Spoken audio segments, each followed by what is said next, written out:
بسم اللہ الرحمن الرحیم۔ تو آج ہم شروع کرتے ہیں غزوہ حنین جو ہے اس کی مشق کو۔ تو پہلا سوال ہے ہمارے پاس، درست جواب کا انتخاب کریں۔ وادی حنین کا مکہ مکرمہ سے فاصلہ ہے، یہ ہم نے پہلے ہی لائن کے اندر اس کا جواب پڑھا تھا، 40 کلومیٹر۔ تو جیم جواب اس کا درست ہے۔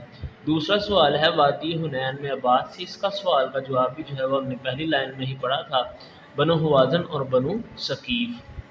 تو جواب ہمارے پاس دال جو ہے وہ درست ہے۔ تیسرا سوال ہے غزوہ حنین میں بکھرنے والوں کو آواز دے کر اکٹھا کرنے والے تھے، تو آپ صلی اللہ علیہ وسلم نے حضرت اپنے چچا حضرت عباس بن عبد المطلب جو تھے ان کو جو ہے وہ آواز دینے کے لیے کہا تھا، تو جواب درست ہے بے، حضرت عباس بن عبد المطلب۔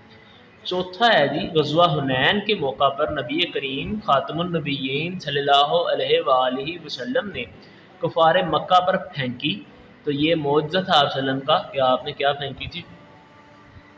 مٹھی بھر کر مٹی۔ تو یہ ہے الف درست، مٹھی بھر خاک۔ پانچواں سوال ہے غزوہ حنین سے ہمیں سبق ملتا ہے۔ غزوہ حنین سے ہمیں اللہ تعالیٰ کی ذات کے اوپر بھروسہ کرنے کا جو ہے وہ سبق ملتا ہے، یعنی کہ صرف اور صرف اللہ ہی کے اوپر بھروسہ کرنا چاہیے۔ دوسرا سوال ہے مختصر جواب دیں، غزوہ حنین میں حضرت ابو طلحہ انصاری رضی اللہ تعالیٰ عنہ نے کتنے کفار کو واصل جہنم کیا؟ تو یہ ہم نے یہاں MCQs کے طور پہ پڑھا تھا، مگر یہ سوال بھی ہے جی کہ غزوہ حنین میں حضرت ابو طلحہ انصاری رضی اللہ تعالیٰ عنہ نے 30,000 مشرکوں کو قتل کیا، جبکہ مرنے والے کفار کی کل تعداد 300 سے زائد تھی، اس میں مسلمان 4 شہید ہو گئے۔ تو اس کا جواب ہے جی 30 مشرکوں کو۔ اب اس کو آپ مکمل پیرا بنا کے جو ہے یہ لائن لکھ رہے ہیں۔ دوسرا سوال ہے جی، غزوہ حنین کے موقع پر حضرت عباس بن عبد المطلب رضی اللہ تعالیٰ عنہ نے کس طرح مسلمانوں کو پکارا؟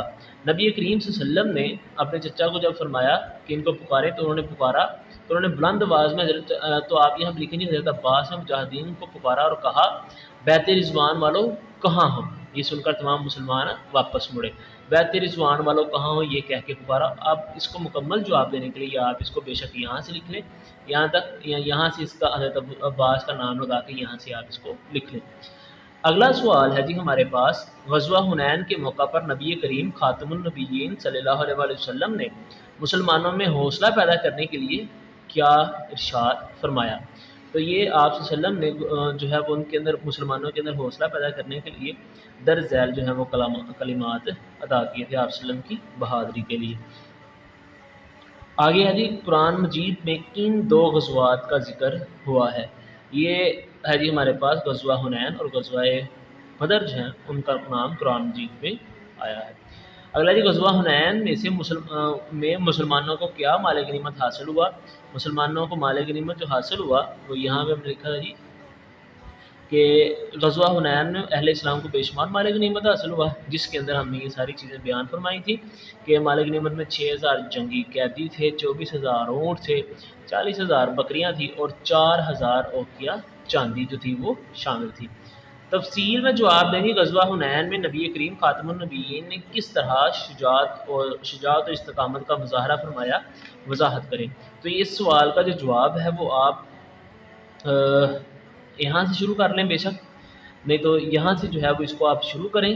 اگر آپ زیادہ لکھنا چاہتے ہیں تو پھر بے شک شروع سے لکھ لیں، اگر کم لکھنا ہے مکمل ٹو دا پوائنٹ لکھنا ہے تو یہاں پہ لکھیں جی غزوہ حنین کے موقع پر نبی کریم صلی اللہ علیہ وسلم بے مثال، یہاں سے لکھنا شروع کریں۔ اب اس کے اندر جو ہے وہ آپ یہاں سے لے کے تقریباً جو ہے اس کا جو ہے وہ یہاں تک اس کو بے شک آپ لکھ لیں، تو یہ آپ کا جو لانگ کویسچن ہے یہ مکمل ہو جائے گا۔ اگر آپ جتنا زیادہ لکھیں، اگر آپ کے پاس پیپر میں ٹائم بچتا ہے تو بے شک جتنا چاہیں آپ لکھ سکتے ہیں۔